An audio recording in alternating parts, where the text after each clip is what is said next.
नमस्कार मंडळी, स्वागत आहे आपलं सर्वांचं अगदी मनापासून परत एकदा आपल्या चॅनलमध्ये आणि एका नवीन कथेमध्ये। आरवच्या वडिलांचा मृत्यू झाल्यानंतर आरव त्यांच्या वडिलांचे अंत्यसंस्कार करण्यासाठी आला होता। खरं तर आरवचे वडील शिवाजी काका वृद्धाश्रमात राहत होते। फार वर्षापूर्वी आरव त्यांना वृद्धाश्रमात सोडून गेला होता। तेव्हापासून ते याच वृद्धाश्रमात राहत होते। त्यांचे तिथेच सगळं काही चालत होतं। इथे राहता राहता प्रत्येकजण एका कुटुंबाप्रमाणे झाला होता, कारण आता आपल्याला घरच्यांना आपली कसलीही देणं घेणे नाही, आपली कसलीही गरज नाही, हे सत्य त्याने स्वीकारलं होतं। आणि आता जे काही आहे ते सगळं काही हेच आहे। आता हे वृद्धाश्रम त्यांचे घर आहे आणि इथे राहणारे लोकच त्यांचे कुटुंब आहेत। शिवाजी काका त्यांच्या मृत्यूपर्यंत त्या वृद्धाश्रमातच राहिले आणि तेव्हापासून आरव त्यांना वृद्धाश्रमात सोडून गेला होता। तेव्हापासून एकदा दोनदा त्यांनी आरवसोबत बोलण्याचा प्रयत्न पण केला होता, परंतु आरवकडे त्यांच्याशी बोलण्यासाठी वेळच नसायचा। त्यामुळे हळूहळू शिवाजी काकांनी आरवला फोन करणे सुद्धा बंद केले होते। आणि आज बऱ्याच दिवसांनी आरवच्या मोबाईलवर कोणाचा तरी फोन आला, ज्याने त्यांना सांगितले की आरवचे वडील शिवाजी काका यांचा मृत्यू झाला आहे आणि त्यांच्यावर अंत्यसंस्कार करण्यासाठी त्यांच्या मुलाची गरज आहे। त्यांच्या मुलाला म्हणजेच आरव वृद्धाश्रमात यावे अशी विनंती करतो, असा त्यांना फोन गेला। वृद्धाश्रमात आल्यानंतर आरव वडिलांच्या अंत्यसंस्कारासाठी गेला आणि वडिलांचे अंत्यसंस्कार केल्यानंतर पुन्हा तो वृद्धाश्रमात परतला आपल्या वडिलांच्या वस्तू पाहण्यासाठी आणि त्या घेऊन जाण्यासाठी। खरं तर मरण्याआधी शिवाजी काकांनी आपल्या एका सहकाऱ्याला सांगितले होते की त्यांच्या मृत्यूनंतर जर त्यांचा मुलगा अंतिम संस्कार करण्यासाठी आला, त्याची एक शेवटची इच्छा आहे आणि त्यांनी त्यांची शेवटची इच्छा एका कागदावर लिहून त्यांच्या बॉक्समध्ये ठेवली होती। जेव्हा आरव अंतिम संस्कार करण्यासाठी आला तेव्हा त्याच्या मित्रांनी त्याला त्यांचे शेवटचे इच्छापत्र आणि बॉक्सबद्दल सांगितले, तेव्हा ते पाहण्यासाठी तो उत्सुक होता। ते पाहण्यासाठी आरव वृद्धाश्रमात परत आला होता। वृद्धाश्रमात पोहोचल्यानंतर आरवने वडिलांचा बॉक्स उघडला। त्यामध्ये काहीतरी जुन्या वस्तू पडल्या होत्या। आरवला माहिती नव्हतं की आपल्या वडिलांनी आपल्यासाठी या बॉक्समध्ये काय सोडून गेले आहे। त्या काकांनी नेमके काय असे ठेवले आहे या बॉक्समध्ये, या गोष्टीचा तो विचार करत होता। आरवला त्या जुन्या वस्तूमध्ये त्यांच्या उपयोगाची कोणतीही वस्तू वाटली नाही, पण नक्कीच काहीतरी या बॉक्समध्ये असेल, तेव्हाच तर हे काका आपल्याशी असे सांगत आहेत, असं म्हणून तो बॉक्स पाहू लागला। आरवने पत्र शोधणे सुरू केले, जे त्या बॉक्सच्या खालच्या भागाला म्हणजेच एका तळाला ठेवलेले होते। आरवने त्यांच्या वडिलांचे लिहिलेले शेवटचे पत्र उचलले आणि ते पत्र तो वाचू लागला। त्याला त्यांच्या वडिलाची शेवटची इच्छा जाणून घ्यायची होती, म्हणून तो ते पत्र वाचू लागला। ते पत्र हातात घेऊन जसा जसा तो वाचू लागला तसा तसा त्याच्या डोळ्यातून अश्रूंच्या धारा वाहू लागल्या। त्याला खूप पश्चाताप होऊ लागला। तो स्वतःवरच चिडचिड करू लागला आणि स्वतःच्या गालातही मारून घेऊ लागला आणि तो स्वतःवर ताबा ठेवू शकत नव्हता। त्या ठिकाणी त्याच्यासोबत त्याची बायको सुद्धा आलेली होती। त्याची पत्नी ऋतुजा सुद्धा तिथे खोलीमध्येच असते। त्यांच्या नवऱ्याला असं रडताना पाहून ती विचार करू लागते, काय झालं असावं आरवला? तुम्ही असे का रडत आहात? मान्य आहे तुमच्या वडिलांचं नुकतंच मृत्यू झाला आहे, पण एक ना एक दिवस तर सगळ्यांनाच हे जग सोडून जायचेच आहे। आपण इथे कुठले वरदान घेऊन आलेलो नाही आहेत किंवा अमृतही पिऊन आलो नाहीये। तुम्ही स्वतःला इतका त्रास करून घेऊ नका, यात रडण्यासारखे काहीही नाही। आरव यांचे अश्रू जितके पुसत होते तितकेच त्याचे डोळ्यातून अश्रू वाहत होते। त्याला वृद्धाश्रमातील लोकसुद्धा समजावण्याचा प्रयत्न करत होते, पण तो काही समजण्याच्या मापामध्येच नव्हता, कारण त्याला खूप पश्चाताप होत होता। तो आता तर अक्षरशः भिंतीवर डोकं पडूनही रडण्यासाठी तयार होता। सतत झालेले हे नुकसान आणि वडिलांना दिलेला त्रास, वडिलांची इच्छा काय होती हे सुद्धा आपण जाणून घेतलो नाही। आपण आपल्या वडिलांना थोडे दिवस का होईना पण आपल्या जवळ ठेवून घेतलो असतो, त्यांची सेवा केलो असतो, तर फार चांगलं झालं असतं। या जन्मात येऊन आई वडिलांची सेवा केली नाही तर मग या जन्माचं सार्थक काय झालं? आपण जन्माला येऊन काय केलं? या गोष्टीचा तो आतोनात घाया घेत होता आणि अक्षरशः भिंतीला डोके आपटून रडत होता। आज त्याची इच्छा असूनही तो त्याचे अश्रू थांबवू शकत नव्हता। सतत वाहणारे अश्रू पाहून ऋतुजा त्याला विचारते की असं नेमकं काय लिहिलं आहे तुमच्या वडिलांनी, जे वाचून तुमचे अश्रू थांबतच नाहीयेत. तुम्ही एवढे रडत आहात. मी तुम्हाला याआधी एवढे रडताना कधीही पाहिले नव्हते आणि मला तुम्हाला असे पाहायचे सुद्धा नव्हते. मलाही दाखवा ते पत्र नेमकं काय आहे. परंतु जेव्हा ऋतुजाने ते पत्र वाचायला सुरुवात केली तेव्हा ती जागेवरच स्तब्ध झाली. तिच्या तोंडातून आवाज निघत नव्हता. ती काही न बोलता एका जागेवर उभी राहिली आणि शांतच राहिली. आरव तिथेच बसून त्यांच्या वडिलांच्या फोटोकडे बघून रडू लागला होता. तो रडता रडता आपल्या वडिलांची माफी मागू लागला. तो रडत रडत बोलत होता की बाबा प्लीज मला माफ करा. माहिती नाही ती पण मी काय केलं आहे. मला माहिती नाही पण का मी तुमच्या बोलण्यावर विश्वास ठेवला नाही, का मी तुम्हाला माझ्या जवळ घेतलं नाही, का तुम्हाला मधी कधी प्रेमाने घट्ट मिठी मारली नाही. मी तुमच्या व्यतिरिक्त प्रत्येक व्यक्तीच्या बोलण्याला फार महत्त्व देत होते, परंतु तुमच्या बोलण्याला कधीही महत्त्व दिले नाही. माझ्याकडून हा गुन्हा का झाला असावा. परमेश्वरा माझी काय चूक होती. शिवाय कधीच तुम्हाला माझा वेळही दिला नाही. मी माझ्या आयुष्यातील सर्वात मौल्यवान गोष्ट आज गमावली आहे, ते म्हणजे माझे बाबा. माझी आई तर कधीच मला सोडून गेली होती, पण माझ्याकडं एकच असं मोठं धन होतं, ते सुद्धा मी शेवटपर्यंत सांभाळू शकलो नाही. मला कधी कळलंच नाही, परंतु आज जेव्हा तुम्ही या जगातून मला सोडून दूर निघून गेला आहात तेव्हा मला तुमची खरी किंमत भासत आहे. बाबा तुम्ही परत या ना, प्लीज बाबा तुम्ही परत या ना. आरव अश्रूंनी भरलेल्या डोळ्यांनी आणि जड आवाजाने हे सर्व काही बोलत होता. त्याचा आवाजही व्यवस्थित निघत नव्हता. ओरडून ओरडून त्याचा घसा कोरडा पडला होता. आता त्याची बीपी सुद्धा वाढली होती. ऋतुजा तिच्या नवऱ्याला धीर देत होती व म्हणाली, आरव स्वतःला सांभाळा. आता जे झालं ते बदलता येत नाही. हे सत्य आहे, आपण बदलू शकत नाही. तेव्हाच आरव रागाने ऋतुजाकडे पाहतो आणि स्वतःला तिच्यापासून दूर करतो आणि म्हणतो की हो आता हे सत्य मी बदलू शकत नाही आणि बदलून तरी काय होणार आहे. जे व्हायचं ते तर सगळं काही झालं आहे. जेव्हा माझ्या हातात होतं तेव्हा तर मी काय केलं. तुझ्यापुढे माझं काही चाललं का. आता माझे वडील या जगात नाही आहेत आणि आता त्यांना इच्छा असूनही पाहू शकणार नाही. मी पण जेव्हा ते या जगात होते तेव्हा त्यांना वेळ दिला नाही आणि जेव्हा त्यांना माझ्यासोबत बोलायचे होते, त्यांना मला भेटायचे होते, तेव्हा मी त्यांना काहीही विचार केला नाही किंवा त्यांना कधीही भेटलो नाही. तेव्हाही मी त्यांना भेटू शकलो नाही, फक्त आणि फक्त तुझ्यामुळे. लहान लहान गोष्टीमुळे तू माझ्या वडिलांबद्दल काय काय बोलली होतीस आणि मी मात्र तुझ्यावर विश्वास ठेवला होता. ऋतुजा तू माझ्या वडिलांविरुद्ध माझ्या मनात किती काय काय भरवले होतेस आणि आता मी तुझ्या गोष्टीमध्ये अडकून इच्छा नसतानाही माझ्या वडिलांना घराबाहेर काढले होते आणि माझे वडील मला सतत सांगत होते की त्यांची काहीही चूक नाही. पण माझ्या डोळ्यावर काळ्या कलरची पट्टी बांधली होती, ती म्हणजे तू बांधली होतीस आणि ती कधी उतरू शकली नाही. त्यांनी काहीही केले नाही, पण मी त्यांचं काहीही न ऐकता सगळं काही तुझ्या बोलण्यावर विश्वास ठेवला आणि तू माझाच इतका मोठा विश्वासघात केला आहेस. आज जर माझे वडील हे पत्र सोडून गेले नसते तर मला ते सत्य कधीही कळले नसते की त्यांच्यासोबत नक्की काय झालं होतं आणि अजूनही मी तुझ्याच तालावर नाचलो असतो आणि तुझ्यावरच विश्वास ठेवलो असतो आणि मी नेहमी वडिलांना चुकीचाच समजलो असतो. अक्षरशः शेवटी तरी सत्याचा उलगडा झालाच. ऋतुजा तू केलेल्या या चुकीसाठी मी तुला कधीही माफ करू शकणार नाही. तू कोणती छोटी मोठी चूक केली नाही आहेस, तर खूप मोठा गुन्हा केला आहेस आणि या गुन्ह्यासाठी कोणतीही माफी तुला मिळणार नाही. मला तुझ्याजवळ राहायला नको वाटते. आता तू दूर जा माझ्या नजरेपासून. तुला कधीही माफ करणार नाही मी. रागाच्या भरात ऋतुजा आणि आरव दोघेही घरी येतात, पण घरी येताच आरव ऋतुजाला घरातून बाहेर काढतो.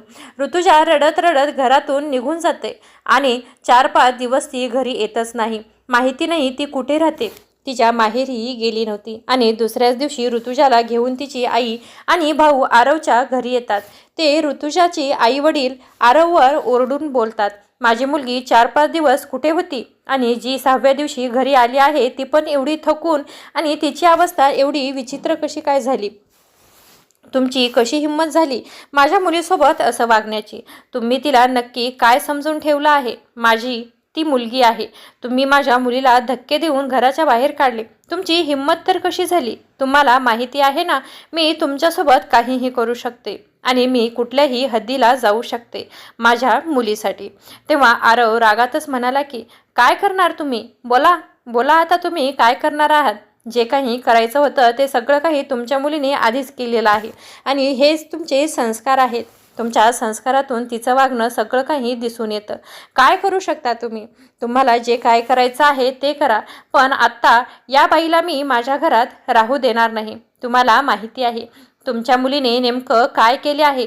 ऋतुजाची आई आरवला रागावत बोलताना पाहून थोडी शांत होऊन म्हणाली, असं काय केलं आहे माझ्या मुलीने जेणे तुम्ही तिला घराबाहेर काढले आहे? असा कोणता गुन्हा केला आहे? तिने का दारू पिली आहे? का तुम्हाला काही मारले आहे? का तिने बाहेर कुठल्या परपुरुषासोबत नादाला लागली आहे?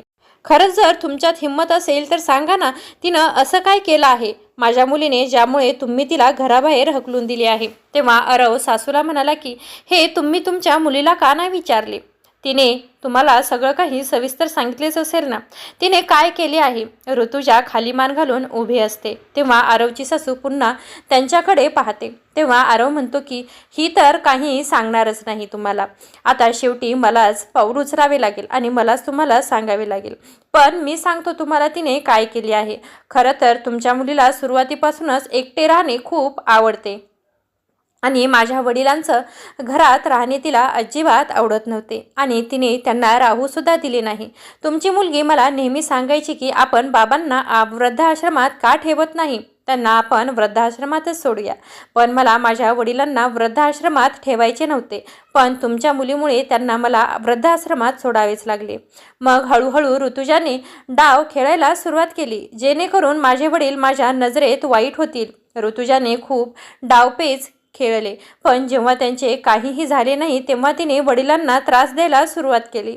कधी त्यांच्या जेवणात जास्त मीठ टाकायची, तर कधी मिरची टाकायची, तर कधी जेवणात मिरची पावडर टाकून त्यांना ओरडायला लावायची. आणि माझं जेवण अगदी नॉर्मल असायचं. पण असं का होत असायचं मी कधी विचारही केला नाही. त्या भाज्या कधी चाखूनही पाहिल्या नाहीत. फक्त हिच्यावर विश्वास ठेवला आणि मी वडिलांना दोष देत राहिलो. अशीच ती वडिलांना त्रास देऊ लागली. मी वडिलांसाठी आंघोळीला पाणी गरम करून दिले तर ती त्यामध्ये बर्फाचे तुकडे टाकून पाणी मुद्दाम थंड करायची आणि मला काहीही गोष्टी सांगायची. परंतु मला या गोष्टी काहीच माहिती नसायच्या. मला तर हे सर्व कधीच कळालेच नव्हते. इतके सगळे सहन करून वडिलांनी मला कधीही तक्रार केली नाही, कारण की माझ्या कुटुंबात कोणतेही विघ्न होऊ नये म्हणून. आणि ते बिचारे एवढा त्रास सहन करत राहिले. ते तुमच्या मुलीलाच म्हणजे माझ्या बायकोला ते आपल्या पोरीसारखं सांभाळायचे, पण तरीही हिला जराही लाज वाटली नाही आणि तिने आपले वाईट काम चालूच ठेवले. पण मला या सगळ्या गोष्टीबद्दल काहीही माहिती नव्हते आणि माझ्या वडिलांनी कदाचित मला या गोष्टी आधीच सांगितल्या असत्या आणि मी काही केलो असतो तर आज मला या गोष्टींचा पश्चाताप झाला नसता. मी विचार करत होतो की ऋतुजा खूप चांगली मुलगी आहे आणि ती माझ्या वडिलांच्या माझ्या नसण्याच्या वेळेस ती खूप काळजी घेत असेल आणि त्यांची सेवा करत असेल असा माझा गैरसमज होता. पण सत्य काही वेगळेच होते. असं तर एक दिवस मी ऑफिसमधून आलो तेव्हा ऋतुजाने मला सांगितले की अरे, मी माझ्या कपाटात काही पैसे ठेवले होते, पण आता मला ते पैसे सापडत नाही आहेत. तेव्हा मी ऋतुजाला म्हणालो, कदाचित तुझं लक्ष नसेल ते ठेवत असताना, दुसरीकडे कुठेतरी ठेवली असशील किंवा मार्केटमध्ये जास्त पैसे खर्च झाले असतील. अन्यथा पार्लरमध्ये सुद्धा जास्त खर्च करतेस ना, तिथे काही पैसे खर्च झाले असतील किंवा मैत्रिणीकडे पार्टीला गेल्यावर तिथे काही खर्च केले असतील. नाहीतर तुझ्याकडून पैसे कुठेतरी पडले असतील आणि आता तू घरी येऊन शोधत आहेस. जर पैसे घरी ठेवले असते तर पैसे कुठे जाणार आहेत? बाबा तर कधी रुपयाही घरातील हलवत नव्हते. तेव्हा ऋतुजा मला म्हणाली, बघा आरव, घरात तुम्ही आणि बाबाशिवाय दुसरं कोणीही राहत नाही, मग पैसे कुठे जाणार? हे सर्व ऐकून मला खूप राग आला आणि मी ऋतुजावर ओरडायला सुरुवात केली की हे तू काय बोलत आहेस? वडिलांबद्दल असा विचार तुझ्या मनात आला तरी कसा? ते या घरचे सर्वात प्रौढ पुरुष आहेत आणि ते असं कधीही करू शकणार नाहीत. त्यांचं अख्खं आयुष्य कष्टाच्या कमाईतच गेलेलं आहे. त्यांनी कधीही कुणाचा रुपयासुद्धा मदत म्हणून घेतला नाही किंवा घेतला तर तो परत केल्याशिवाय राहिला नाही. बाबांना पैसे चोरण्याची काय गरज आहे? सर्व काही तर त्यांचेच आहे ना. सगळं काही त्यांनीच कमवलं आहे. ऋतुजा त्यावेळेस काहीही बोलली नाही. पुन्हा काही दिवसांनी जेव्हा आम्हाला एका नातेवाईकाच्या लग्नाला जायचे होते तेव्हा ऋतुजाने मला सांगितले की तिच्या कपाटात माझे दागिने आणि काही पैसे आहेत. तेच 5 लाख रुपये आहेत, जे मी तिला काही दिवसापासून सुरक्षित ठेवण्यासाठी दिले होते. ऋतुजाने जेव्हा मला हे सगळं सांगितलं तेव्हा माझ्या पायाखालची जमीनच सरकली.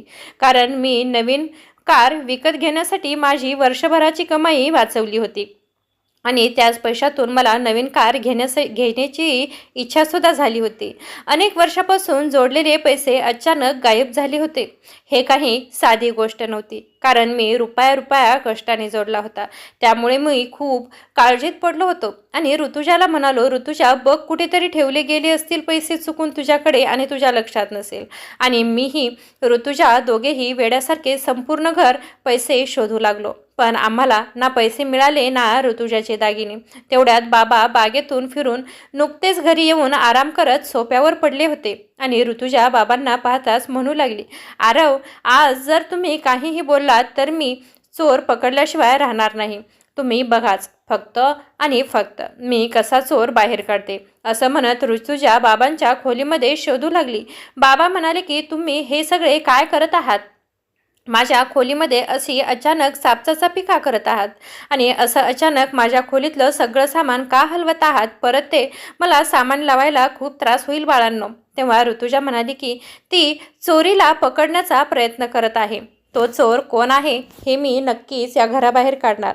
ज्या चोराने चोरी केली आहे त्याला सर्वांसमोर आणण्याचा माझा प्रयत्न आहे आणि तो मी प्रयत्न फळाला आणणारच. ऋतुजा सर्व सामान शोधू लागली आणि मग बाबाच्या कपाटातून नोटाचे बंडल आणि ऋतुजाचे दागिने खाली पडले, जे वडिलांच्या कुर्त्यात ठेवले होते. हे सर्व पाहून मी खूपच घाबरलो आणि मला सुद्धा वाटले की कदाचित ऋतुजा बरोबर बोलली असेल.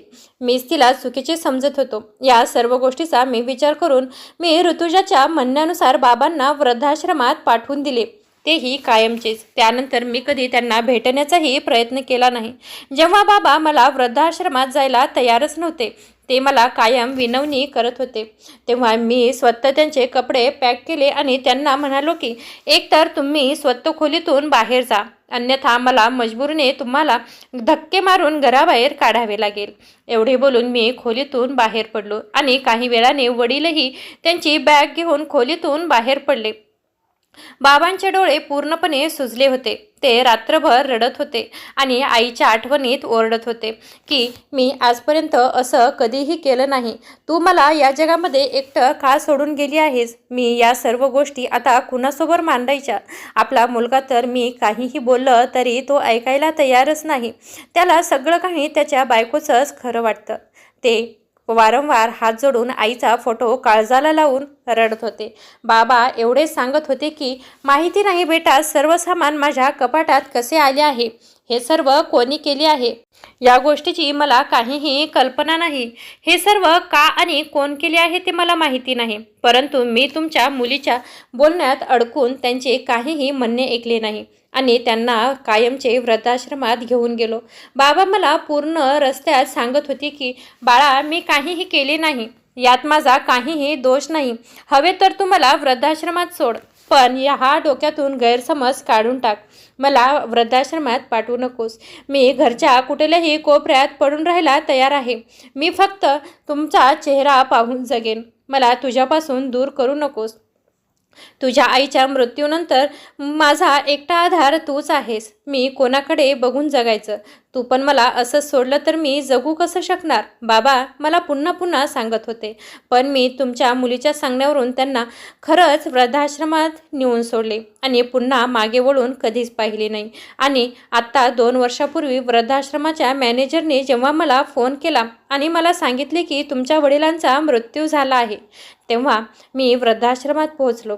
तेव्हा ते पाहिले की माझे बाबा जमिनीवर पडले आहेत आणि त्यांनी माझा फोटो छातीला ठेवलेला आहे, कारण त्यांचं माझ्यावर खूप प्रेम होतं.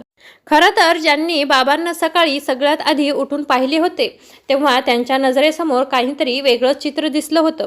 बाबा रात्रीपासून माझा फोटो छातीशी लावून तसेच बेडवर उशी लावून बसलेले होते. सकाळी उठून त्यांनी जेव्हा जाऊन पाहिले तेव्हा सुद्धा बाबा माझाच फोटो छातीशी लावून बसून राहिले होते.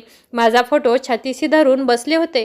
पण त्या मुलांनी जाऊन असं वडिलांना थोडे हलवले तर बाबा खाली जमिनीवर धाडकन जोरात पडले आणि त्यांच्या डोक्याला मार लागला. त्यांच्या डोक्यातून रक्तस्राव सुरू झाला. त्याने डॉक्टरांना बोलावून तपासणी केली तेव्हा मला कळाले की बाबा आता राहिले नाहीत. ते हे जग सोडून गेले आहेत. मी माझ्या वडिलांसाठी दुःखी होतो, पण हद्द तर तेव्हा झाली जेव्हा मला तुमच्या मुलीचे सत्य कळले आणि हे सत्य कधीच कळले नसते जर माझ्या वडिलांनी किंवा त्या मित्रांनी मला माझ्या वडिलांच्या शेवटच्या पत्राबद्दल सांगितले नसते. हे माझ्या वडिलांनी लिहिलेले पत्र मी आयुष्यभर कधीही विसरू शकणार नाही आणि तुमच्या मुलीलासुद्धा कधी माफ करू शकणार नाही. त्यांनी मला सांगितले की माझ्या वडिलांनी माझ्यासाठी एक शेवटचे पत्र सोडले आहे आणि ती माझ्या वडिलांची शेवटची इच्छा होती की मी त्यांचे पत्र लिहिलेली इच्छा पूर्ण करावी. मी जेव्हा वृद्धाश्रमात पोहोचल्यावर बाबांनी भरून आणलेली बॅग उघडली. त्यात बाबांच्या काही जुन्या वस्तू पडलेल्या होत्या. त्याच बॅगमध्ये अजून एक छोटीशी पिशवी होती काळ्या कलरची आणि त्या काळ्या कलरच्या बॅगमध्ये माझ्या बाबांनी चिठ्ठी लिहून ठेवली होती आणि त्यामध्येच एक अजून दुसरी छोटीशी पिशवी होती आणि त्या पिशवीमध्ये हातावर विणलेली एक छोटीशी टोपी आणि माझं स्वेटर होतं. ते म्हणजे माझ्या आईने हातावर विणलेलं होतं. माझी आई तर मला सोडून कधीच निघून गेली होती, पण तिने माझं ते स्वेटर आणि माझी पहिली टोपी तशीच आयुष्यभर सांभाळून ठेवली होती. पण मी त्यांच्यासाठी काहीही करू शकलो नाही. मी त्यांना 4 दिवससुद्धा सांभाळू शकलो नाही. या गोष्टीचा आज मला खूप त्रास होत आहे. आणि ती चिठ्ठी म्हणजे माझ्या वडिलांचे शेवटचे पत्र होते. ते त्यांनी माझ्यासाठी लिहिले होते. तुम्हाला जाणून घ्यायचे नाही का सासूबाई की त्या पत्रामध्ये वडिलांनी माझ्यासाठी काय लिहिले आहे? ते आज मी तुम्हाला सांगणार आहे. जे वाचून मी तुमच्या मुलीचा इतका तिरस्कार करू लागलो आहे. त्यांच्या डोळ्यातील अश्रू पुसत पुसत तो म्हणू लागला, सासूबाई तुम्ही सुद्धा ही चिठ्ठी अगदी मनपूर्वक ऐका, कारण तुम्हालाही मुलं आहेत, सुना आहेत. कदाचित अशी चिठ्ठी तुम्हाला सुद्धा किंवा तुमच्या मुलाला सुद्धा वाचावी लागू शकते. सासूबाई माझ्या वडिलांनी लिहिलेल्या पत्रात मला त्यांनी सर्व गोष्टी सांगितल्या की मी ऑफिसला गेल्यावर ऋतुजा त्यांना किती त्रास द्यायची. खाणे पिणे अंघोळाने इतकेच नव्हे तर बाबांचं घरात राहणे देखील तिनं खूप कठीण करून टाकलं होतं. बाबांना त्या घरामध्ये मोकळा श्वाससुद्धा ती घेऊ देत नव्हती आणि बाबा हे सर्व काही माझ्यासाठी सहन करून घेत होते आणि इतकं टॉर्चर सहन करत होते आणि मी मूर्ख इतके समजू शकलो नाही की अगदी शेवटच्या पत्रातही त्यांना फक्त आणि फक्त त्यांच्या निर्दोषतेबद्दल लिहायचे होते, बाकी काहीही नाही. त्यांनी लिहिलेले होते की ज्या दिवशी आम्हा दोघांना पार्टीला जायचे होते त्या दिवशी ते पहाटेपासूनच घराबाहेर होते आणि त्यांचे कारण म्हणजे ते बाहेर होते. ऋतुजाने बाबांना सांगितले होते की बाबा माझी आई खूप आजारी आहे आणि मला तिकडे जावेच लागेल. आरवला यायला वेळ लागेल, म्हणून तुम्ही एकदा जाऊन माझ्या आईला बघून या की तिची तब्येत आता कशी आहे.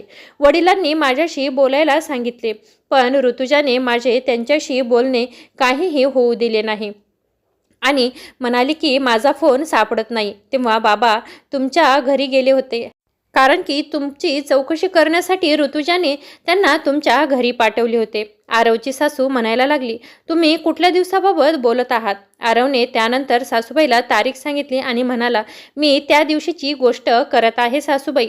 तुम्हाला आठवत नसेल तर मी आठवण करून देतो. तेव्हा ती म्हणाली, पण मी त्या दिवशी घरी नव्हतेच, मी शहराबाहेर गेले होते आणि त्या दिवशी मी घरीच नव्हते. काही महत्त्वाच्या कामानिमित्त आम्ही मैत्रिणी गावाबाहेर गेलो होतो. तेव्हा आरवच्या डोळ्यातून वाहणाऱ्या अश्रूंना पुसत पुसत म्हणाल्या, हेच तर सासूबाई जे काही तुमच्या मुलीचं कर्तव्य आहे. हेच तर सासूबाई, जर त्या दिवशी तुम्ही घरीच नव्हतात तर तुमची लाडकी मुलगी बाबांशी खोटे का बोलली आणि त्यांना घरातून बाहेर का काढली? आणि तिने मला सांगितले की बाबा बागेत फिरायला गेले आहेत. खरं तर बाबा बागेत फिरायला गेलेच नव्हते. ते तुमच्या घरी तुमची चौकशीची काळजी करण्यासाठी किंवा विचारपूस करण्यासाठी आले होते. मी जेव्हा घरी आलो तेव्हा मला बाबा घरी दिसले नाहीत आणि मी तिला बाबांविषयी विचारले. तेव्हा ती मला सांगू लागली की बाबा बाहेर फिरायला बागेमध्ये गेले आहेत आणि ते आता येतच असतील. बाबा घरी येताच ती त्यांच्यावर रागावली आणि मी इतका मूर्ख होतो की मी माझ्या वडिलांचे एकदाही ऐकले नाही.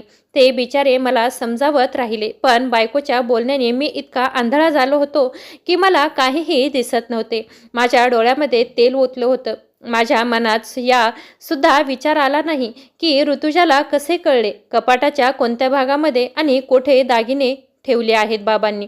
जर तिला हे सर्व ठाऊक नव्हते किंवा ती शोधत होती तर एवढ्या लवकर तिला ते दागिने कसे काय सापडले. माझ्या मनात एवढे सुद्धा विचार आला नाही की ऋतुजाला कसे कळाले की कपाटाच्या कोणत्या भागात आणि कोठे दागिने लपवून ठेवले आहेत बाबांनी आणि ते तिला एवढे लवकर सापडले. जे कपाट उघडताच ऋतुजाला पाहता क्षणी ते सगळे काही दागिने एका क्षणातच तिला सापडले. त्यावेळेस मी सुद्धा हा विचार केला नाही की जर बाबांनी चोरी केली असती किंवा चोरलेले पैसे त्यांच्याकडे असते तर त्यांनी त्या चोरलेल्या पैशाचे काय बरे केले असते आणि आता त्यांचं राहिलं तरी काय होतं, कारण त्यांना माझ्याशिवाय दुसरे कोणीही नव्हते. त्यांचा माझ्यावर फार जीव होता.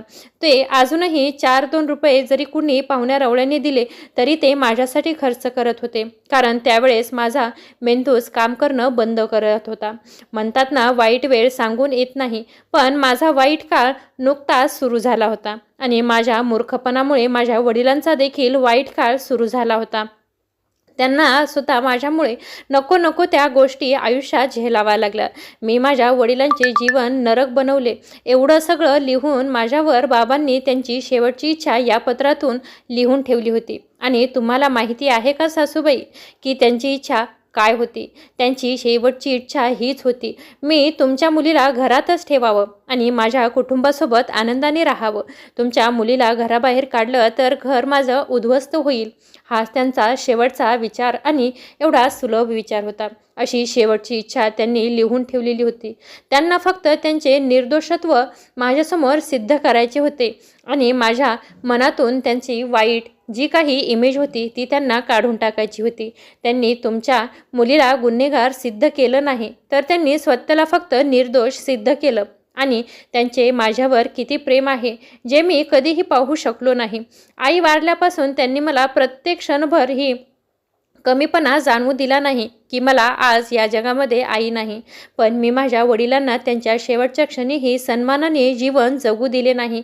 याच गोष्टीचा आज खूप त्रास होतोय की माझी बायको एवढी निर्लज्ज आणि एवढी नालायक कशी होऊ शकते. जर मी माझ्या वडिलांना सोडले नसते तर कदाचित माझे वडील आज माझ्यासमोर जिवंत असते. जिवंत जरी नसते तरी ते माझ्यासोबत 4 दिवस आनंदाने जगले असते. कदाचित मी माझ्या वडिलांना पाहू शकलो असतो, त्यांच्यासोबत वेळ घालू शकलो असतो, त्यांच्यासोबत प्रत्येक गोष्ट बोलू शकलो असतो, त्यांच्या तब्येतीची काळजी घेऊ शकलो असतो. मी एकदा त्यांचे ऐकले असते तर असे काहीच घडले नसते आणि त्यांच्यावर विश्वास ठेवला असता तर आज असे झालेच नसते. शिवाजी काकांचे शेवटचे पत्र ऐकल्यानंतर आरवचा सासूबाईंच्या डोळ्यातून अश्रू वाहू लागले आणि आरवच्या सासूबाईही ढसाढसा रडू लागल्या आणि स्वतःला रोखू शकल्या नाहीत आणि विचार न करता काहीही न बोलता त्यांनी त्यांच्या मुलीच्या कानाखाली 4-5 लावून दिल्या आणि शिव्यासुद्धा घालू लागल्या. कानाखाली मारल्या आणि कानाखाली मारताना त्या म्हणाल्या, मला तुझ्यासारखी मुलगी झाली नसती तरी बरे झाले असते. कदाचित हा दिवस तरी मला पाहावा लागला नसता. मी तर तुझ्यावर असे संस्कार कधीही केले नाहीत किंवा तुला सासरी असं वाग असा सुद्धा संदेश दिला नाही. मग हे सगळं तू कुठून शिकलीस? तू एकदाही विचार केला नाहीस का? जे काही तू तुझ्या सासऱ्यासोबत करत आहेस तसं तुझ्या आईसोबत झाले तर काय होईल? तुला असे वाटले असते. आरवच्या सासूने तिच्या मुलीला खूप काही सुनावले होते आणि अनेक गोष्टींनी तिचा अपमानसुद्धा केला होता, पण वेळ निघून गेली होती आणि आता काहीही होणार नव्हते. आता जाता जाता थांबून आरवची सासू त्याला म्हणाली की जावाई बापू, जे काही झालं असेल ते माफ करून घ्या. आरव बेटा, या क्षणी तुमच्या मनात काय चालले आहे ते मी चांगल्या प्रकारे समजू शकते, कारण मी सुद्धा एक मुलगी आहे आणि मला सुद्धा वडील होते. त्यामुळे मी तुमची परिस्थिती समजून घेऊ शकते आणि मी तुम्हाला माझ्या मुलीला त्वरित माफ करण्यास सांगणार नाही, परंतु मी तुम्हाला हे नक्की सांगेन की तुमचे वडील ज्यांच्यावर तुम्ही खूप प्रेम करत होतात त्यांना तुम्ही माझ्या मुलीच्या बोलण्यावरून लांब केलात. त्यांना गैरसमजामुळे तुम्ही स्वतःपासून दूर केलेत आणि आज तुम्हाला या गोष्टीचा फार पश्चाताप होत आहे। जर तुम्ही तुमच्या वडिलांचा खरंच आदर करत असाल तर तुम्ही त्यांचा निर्णयाचा देखील आदर केला पाहिजे। आणि आत्ताच तुम्ही सांगितले की तुमच्या वडिलांचा शेवटचा निर्णय आणि त्यांची शेवटची इच्छा काय होती ते मीही विसरू शकले नाही। आत्ताच तुम्ही म्हणालात की तुमच्या वडिलांची शेवटची इच्छा होती की तुम्ही आपल्या कुटुंबासोबत आनंदाने राहावे आणि आनंदाने जीवन घालावे। हीच त्यांची इच्छा तुम्ही पूर्ण करायला हवी, अन्यथा ती कधीही सुखी राहू शकणार नाहीत। मला मान्य आहे की हे आरोप हे सगळं विसरणं तुमच्यासाठी एवढं सोपं नाही आहे, पण ऋतुजाला घराबाहेर हाकलून तुम्ही तुमच्या वडिलांची आज्ञा मोडू नका। ते जिवंत असतानाही माझ्या मुलीच्या सांगण्यावरून तुम्ही त्यांना खूप त्रास दिला आहे, त्यांना खूप तडपवले आहे। पण मी तुमच्यासमोर हात जोडते, आरव, तुमच्या वडिलांच्या मृत्यूनंतर निदान त्यांच्या आत्म्याला तरी शांती द्या। जी त्यांची शेवटची इच्छा होती ती त्यांच्या मृत्यूनंतर तरी पूर्ण करा। आपल्या सासूचे बोलणे समजून घेऊन आरवने ऋतुजाला घरातच ठेवले, परंतु त्याने तिला माफ केले नाही, कारण ही गोष्ट काही माफ करण्यासारखी नव्हती। कारण त्यांची इच्छा असून सुद्धा आरव आज त्याच्या वडिलांना घट्टमिठी मारू शकत नव्हता, त्यांच्याशी बोलू शकत नव्हता, त्यांना डोळ्याने पाहू शकत नव्हता। आणि त्याने वडिलांची शेवटची इच्छा मान्य केली आणि ऋतुजाला घरातच राहू दिले। आणि आत्ता तिच्या नवऱ्याचं तिच्याशी वागणं पाहून ती रात्रंदिवस स्वतःलाच विचारत होती, पण तिच्या प्रश्नाचं उत्तर तिला काही केल्या मिळत नव्हतं। तिने आपल्या सोन्यासारख्या संसाराचं उद्ध्वस्त केलं होतं आणि आता ती नरकात जगत होती। आता तिला प्रश्न पडतो की तिने सासऱ्यासोबत इतका अन्याय का केला होता, त्यांची काय चूक होती, त्यांचा काय गुन्हा होता। त्यांनी मला काही त्रास तरी दिला नव्हता, पण तरीसुद्धा मी त्यांच्याशी असे का वागले ते मलाच काही कळत नव्हते की त्यांना त्यांच्या मुलामुळे इतका त्रास सहन करावा लागला। आता ऋतुजाला तिची चूक कळाली, पण आरवने तिच्या चुकांना माफ केले नाही।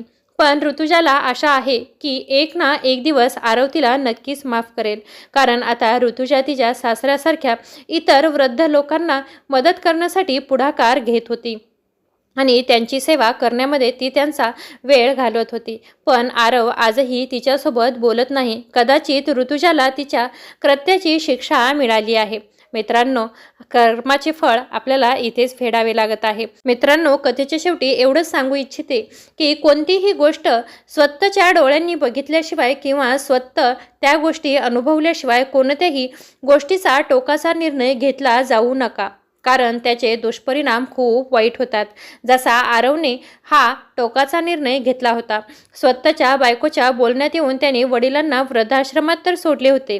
आई वडील हे आपले देवाप्रमाणे असतात। घरातल्या देवाला दुखवून मंदिरात फिरण्यापेक्षा घरातल्या देवांना आनंदी ठेवा, तेच आपलं सर्वस्व आहेत आणि शेवटच्या क्षणापर्यंत त्यांची सेवा करा। आपल्याला भरपूर मिळेल, त्यानंतर पश्चाताप करण्यात काहीही अर्थ नसतो। देवरूपी आईवडिलांना कधीही असा त्रास देऊ नका। त्यांना तुमच्याकडून धन दौलत किंवा अय्याशी नको असते, त्यांना फक्त तुमच्याजवळ राहायचं असतं, नातवंडामध्ये खेळायचं असतं आणि तुमच्या सुख आणि दुःखामध्ये त्यांना सामील व्हायचं असतं। तुमचं प्रत्येक दुःख ते त्यांच्यावर ओढून घेण्यासाठी तयार असतात, पण तुम्ही का असं करता की त्यांना वृद्धाश्रमात नेऊन सोडता। मित्रांनो, कथेच्या शेवटी एवढंच सांगेन, प्रत्येकाने आईवडिलांना सांभाळा। सांभाळा हा शब्द खरंच खूप चुकीचा आहे। फक्त त्यांना म्हातारपणी त्यांचा आधार बना, कारण आपण त्यांना सांभाळू एवढे आपण मोठे नाही। जे काही त्यांनी आपल्यासाठी केलं आहे आपण त्यांना आयुष्यभर कधीही करू शकणार नाही। त्यासाठी आईवडिलांना जपा। परत भेटू अशाच एका नवीन आणि सुंदर कथेमध्ये। तोपर्यंत स्वतःची आणि आईवडिलांची काळजी घ्या। धन्यवाद।